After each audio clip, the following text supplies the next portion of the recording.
Welcome to Penrose Learning, where we make understanding easy. In this video, I will explain how to use DaVinci Resolve 19 Basics. We'll navigate the main page, understanding its primary functions.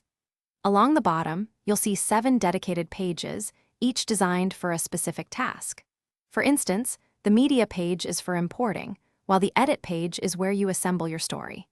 This intuitive layout streamlines your entire workflow, ensuring a smooth transition from raw footage to a polished final product, making complex tasks more manageable.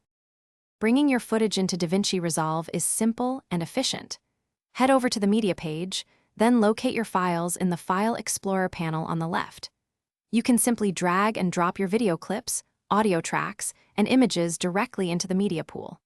For larger projects, consider creating new bins by right-clicking in the media pool, helping keep your assets neatly organized and easily accessible throughout your editing process. Once your media is imported, switch to the Edit page, which features your timeline and viewer. Drag selected clips from the media pool down onto the timeline to start building your sequence. To refine your edit, use the trimming handles at the edge of clips to adjust their length. You can also make precise cuts anywhere on a clip using the razor tool, allowing you to remove unwanted sections or split clips for specific effects.